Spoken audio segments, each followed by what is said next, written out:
Hello happy purse இந்த வீடியோவில் பார்த்தீங்கன்னா தே கால் மீ ஒரிஜினல் கேங்ஸ்டர் மூவியோட ரிவ்யூ தான் பார்க்க போகிறோம். இந்த படம் நேற்று தேட்டரில் ரிலீஸ் ஆன ஒரு தெலுங்கு படம். ஸோ ஒரு பேன் இண்டியா லாங்குவேஜில் டப் பண்ணி ரிலீஸ் பண்ணியிருக்காங்க. இந்த படத்தில் வந்து பார்த்தீங்கன்னா பவன் கல்யாண், இம்ரான் ஹாஷ்மி, பிரியங்கா மோகன், அர்ஜுன் தாஸ், பிரகாஷ் ராஜ், ஸ்ரீரெட்டி இவங்கெல்லாம் மெயின் லீட் பண்ணியிருக்காங்க. தமன் இந்த படத்துக்கு மியூசிக் பண்ணியிருக்காரு. டேரக்டர் சுஜித் இந்த படத்தை டைரக்ட் பண்ணியிருக்காரு. இவர் இதுக்கு முன்னாடி வந்து பார்த்தீங்கன்னா சாஹோன்ற ஒரு படத்தை டைரக்ட் பண்ணியிருக்காரு, பிரபாஸ் படம் அது. ஸோ அது ஒரு 5 years பேக் வந்த படம் தான் அது. ஸோ மெயின் அந்த படத்தோட கதை என்னன்றது வந்து பார்த்தீங்கன்னா டோட்டலாக 2 கேங் இருக்காங்க, 2 சிண்டிகேட் கேங் இந்த மாதிரியான. ஸோ ஆயுதங்கள் கடத்துற கேங் இவங்க. ஸோ இந்த கேங் மும்பையில் இருக்குது. இதில் வந்து ஒரு கேங் வந்து பார்த்தீங்கன்னா இம்ரான் ஹாஷ்மியோட கேங்கு, இன்னொரு கேங் வந்து பார்த்தீங்கன்னா பிரகாஷ் ராஜோட கேங்கு. ஸோ ஒரு டைம்ல வந்து பார்த்தீங்கன்னா அந்த இம்ரான் ஹாஷ்மியோட கேங்கோட லைக் அவங்களோட அந்த ஒரு பொருளெல்லாம் வந்து இவங்க பிரகாஷ் ராஜோட கேங் வந்து திருடிட்டாங்க அப்படின்னு சொல்லிட்டு இம்ரான் ஹாஷ்மியோட கேங் வந்து பார்த்தீங்கன்னா இவங்க பிரகாஷ் ராஜ் கேங் அவங்க ஊருக்குள்ள புகுந்து அவங்க ஊர்ல இருக்க மக்கள் எல்லாம் வந்து துன்புறுத்துறாங்க. ஸோ இது வந்து பிரகாஷ் ராஜால பொறுத்துக்க முடியல, அவங்க கூட இருக்க அந்த ஸ்ரீரெட்டி அவங்களாலையும் பொறுத்துக்க முடியல, என்ன பண்றதுன்னு தெரியல. ஸோ இதுக்கு ரொம்ப நாளா லைக் அண்டர் கிரவுண்ட்ல இருக்க பவன் கல்யாண் அவரை வந்து கூப்பிடுறாங்க. அவர் தான் இந்த கேங்ல ஃபர்ஸ்ட் ஒரு பெரிய லீடரா இருந்தவர். அவரை கூப்பிடுறாங்க. அவரும் அந்த ஒரு அண்டர் வேர்ல்டுக்குள்ள இருந்து திரும்பி வெளியே வராரு. மும்பைக்குள்ள அவர் ஒரு பெரிய டான் அவர். அவர் வராரு. வரும்போது அவருக்கான ஒரு ஃபிளாஷ்பேக்லாம் சொல்றாங்க. நிறைய விஷயங்கள் இருக்கு இந்த படத்துல. அவர் வந்து இந்த கேங் 2 பேருக்குமான அந்த ஒரு கேங் வார் தான் இந்த படத்தோட மீதி கதை. ஸோ அந்த கேங் வார்ல நிறைய விஷயங்கள் நடக்கும். அவங்கவுங்க குடும்பத்தை இழப்பாங்க. இந்த மாதிரியான விஷயங்கள் நிறைய விஷயங்கள் இருக்கும். அந்த ஒரு கமர்ஷியல் ஒரு சிம்பிள் அவுட்லெட் தான் இந்த படத்தோட ஒரு லைக் ஒரு 1 line கதை அது. ஸோ இந்த படத்துல வந்து பார்த்தீங்கன்னா பவன் கல்யாண் அவரோட ஆக்டிங் பிரமாதமாக இருந்தது. படம் பூரா வந்து பார்த்தீங்கன்னா ஸ்டன் சீன்ஸ்லாம் அவ்வளோ பிரமாதமாக பண்ணியிருக்காரு. அவரோட மேனரிசமாக இருக்கட்டும், அவரோட பாடி லாங்குவேஜாக இருக்கட்டும், ஸோ ஒவ்வொரு ஃப்ரேமுமே வந்து மாசாக இருக்குது. ஆக்டிங்கை பொறுத்த வரைக்கும் செமையாக பண்ணியிருக்காரு பவன் கல்யாண்.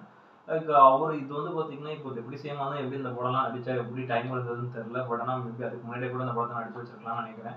பிகாஸ் அந்த மாதிரி இருந்தது படம் ஃபுல்லாக அவ்வளோ செமையாக பண்ணியிருக்காரு. இது அந்த ஒரு பீக்கில் இருந்த ஒரு 5-7 years பேக் பீக்கில் இந்த பவன் கல்யாணை பார்க்குற மாதிரி இருக்குது. அவ்வளோ மாசாக பண்ணியிருக்காரு. படம் பூரா வந்து பார்த்தீங்கன்னா ஒவ்வொரு ஃப்ரேமே அவ்வளோ சூப்பராக இருந்தது. அவரோட ஆக்டிங் ரொம்ப நல்லா பண்ணியிருக்காரு. அதுமாதிரி வந்து பார்த்தீங்கன்னா இம்ரான் ஹாஷ்மி அவர் இந்த படத்தில் வந்து வில்லனாக ரோல் பண்ணியிருக்காரு. ஒரு நெகட்டிவ் வில்லன் ரோல் தான். யூஸ்வலாக இந்த மாதிரி கமர்ஷியல் படங்களில் ஒரு நெகட்டிவ் வில்லன் ரோல் தான். அவர் ரொம்ப நல்லா நீட்டாக பண்ணியிருந்தார். அதேமாதிரி வந்து பார்த்தீங்கன்னா பிரியங்கா மோகன் அவங்க இந்த படத்தில் ஹீரோயினாக பண்ணியிருக்காங்க. ஓரளவு சப்போர்ட்டிங்கான ஒரு கேரக்டர் தான். அவங்க கேரக்டருக்கும் கொஞ்சம் லைட்டாக ஒரு வெயிட்டேஜ் இருக்குது. ஓரளவு நீட்டாகவே பண்ணியிருக்காங்க படத்தில். சும்மா அந்த ஒரு பேருக்குன்னு ஒரு ஹீரோயின் மாதிரி இல்லாமல் அவங்க கேரக்டர் கொஞ்சம் நல்லா இம்பார்ட்டன்ஸ் கொடுத்து டேரக்டர் கொடுத்துருக்காரு. ஸோ நல்லா இருந்தது. படத்தில் ரொம்ப நல்லா பிரமாதமாக நடிச்சிருந்தாங்க. அது ஒரு மெச்சூர்டான ஒரு ரோல் வந்து. அதே மாதிரி ஸ்ரீரெட்டி அவங்களும் இந்த படத்தில் வந்து பார்த்தீங்கன்னா முக்கியமான ஒரு கேரக்டர் பண்ணியிருக்காங்க. நல்லா இருந்தது அவங்க கேரக்டர் படத்தில். ரொம்ப ஒரு போல்டான லேடி கேரக்டர். அடிக்கடி கண்ணை தூக்கிட்டு அந்த வில்லன் கேங்கே மிரட்டுவாங்க, அந்த மாதிரி இருக்கும். அவங்க பெர்ஃபார்மன்ஸ் ரொம்ப கம்பீரமான ஒரு கேரக்டர்.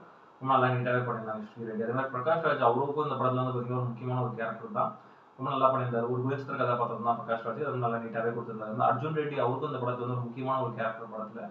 சும்மா ஒரு 3-4 சீன் தான் மொத்த படத்துல வருவார். பட் அவரோட கேரக்டர் இந்த படத்துல ஒரு முக்கியமான ஒரு வெயிட்டேஜா இருக்கும் ஒரு போர்ஷன்ல. அது ரொம்ப நல்லா நீட்டாகவே பண்ணியிருந்தார் அர்ஜுன் ரெட்டி. லைக் அர்ஜுன் தாஸ். அதே மாதிரி வந்து பார்த்தீங்கன்னா ஹரிஷ் உத்தமன் அவரும் இந்த படத்துல வந்து பார்த்தீங்கன்னா பவன் கல்யாணோட கேங்ல இருக்கக்கூடிய ஒரு ஒன் ஆஃப் த பர்சனாக ஒரு ரோல் பண்ணியிருக்காரு. ஸோ படம் ஃபுல்லாக அது ஒருவர் நிறைய சீன்ஸ்ல இவர் தான் இருப்பார். நல்லா நீட்டாகவே பண்ணியிருக்காரு. இவரோட பர்ஃபார்மன்ஸும் நல்லா இருந்தது. அதே மாதிரி மியூசிக்கை பொறுத்த வரைக்கும் தமன்.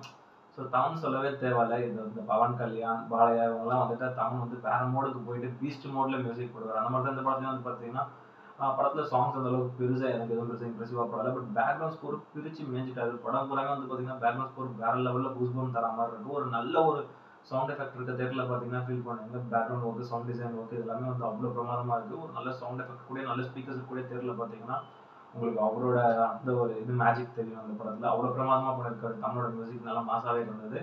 அதே மாதிரி Ravi K Chandran and Manoj Paramahamsa இவங்களோட சினிமாட்டோகிராஃபி வந்து பார்த்தீங்கன்னா அவ்வளோ சூப்பராக இருந்தது. படத்தில் அந்த ஒரு கேங்ஸ்டர் வேர்ல்டு, அந்த ஒரு அண்டர் வேர்ல்டு, அந்த ஒரு பிளாக் கலரான ஒரு தீம், ப்ளஸ் அது எல்லாமே வந்து படத்தில் அந்த டிஐ ஒர்க் அது எல்லாமே சூப்பராக இருந்தது. கேமரா ஆங்கிள்ஸாக இருக்கட்டும், மெயினாக ஸ்டன் சீன் அந்த கத்திக்கும் அந்த ஒரு ரத்தத்துக்கும் லைக் அந்த வெட்டுறதுக்குமான அந்த ஒரு கேமரா ஆங்கிள்ஸ்லாம் இருக்கும். அதெல்லாம் பிரமாதமாக இருக்கும். சூப்பராக பண்ணியிருக்காங்க. 2 பேருமே வந்து ஒரு வேர்ல்ட் கிளாஸ் சினிமாட்டோகிராஃபர்ஸ்.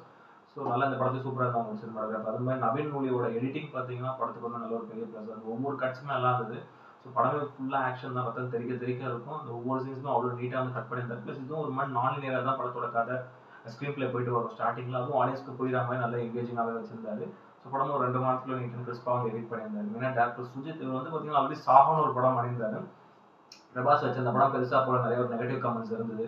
என்னடா படம் இது, பட் ஆனால் அது கலெக்ஷன் வைஸ் பெருசாக அடிச்சது. அப்படி இருக்கும்போது வந்து பார்த்தீங்கன்னா என்னடா படம் இது, ஒரு யூஷுவல் கேங்ஸ்டர் படம் தான் அப்படின்ற மாதிரி. பட் இந்த படத்தில் வந்து பார்த்தீங்கன்னா ஒரு பெரிய சர்ப்ரைஸ் ஒன்று இருக்குது. அதை நான் சொல்கிறனோ இல்லை படத்தை போய் பாருங்க உங்களுக்கே புரியும் நினைக்கிறேன். இது ஒரு லோகேஷ் சேனல் டெம்ப்ளேட் குரூப்பில் கொண்டு வந்திருக்காங்க. நீங்க சாஹோ படத்தை பார்த்துட்டு போய் இந்த படத்தை பாருங்க அப்படின்ற மாதிரி தான் நான் சொன்னேன். உள்ளுக்குள்ள ஒரு சம்பவம் இருக்கு. இந்த படத்துக்கு செகண்ட் பார்ட்டுக்குள்ள லீட் விட்டு தான் முடிச்சிருக்காங்க.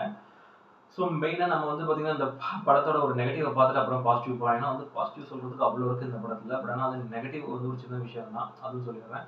மெயினா படத்தோட நெகட்டிவ் வந்து பார்த்தீங்கன்னா, யூசுவலா இந்த மாதிரியான கமர்ஷியல் படங்கள்ல வர செகண்ட் ஹாஃப் தான். செகண்ட் ஹாஃப்ல ஒரு 20 நிமிஷம் வந்து இடையில வந்து அந்த ஒரு ப்ரீ கிளைமேக்ஸ் அதுக்கு முன்னாடி வந்து கொஞ்சம் லேக்கா இருக்கும் படம்.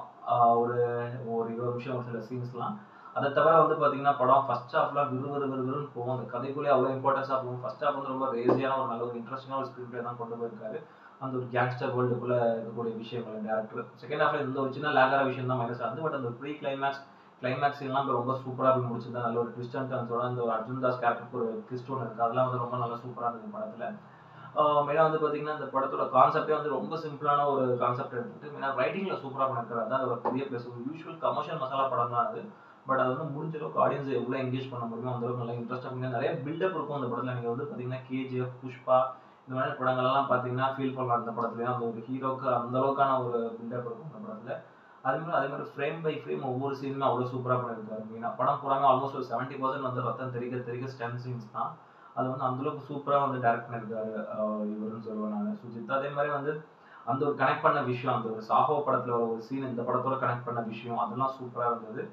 ஈவன் நானே இப்போ நான் சொல்லிட்டேன்னு நினைக்கிறேன். இது வந்து ஒரு யூனிவர்ஸ் கான்செப்ட் தான். Sujith cinematic universe.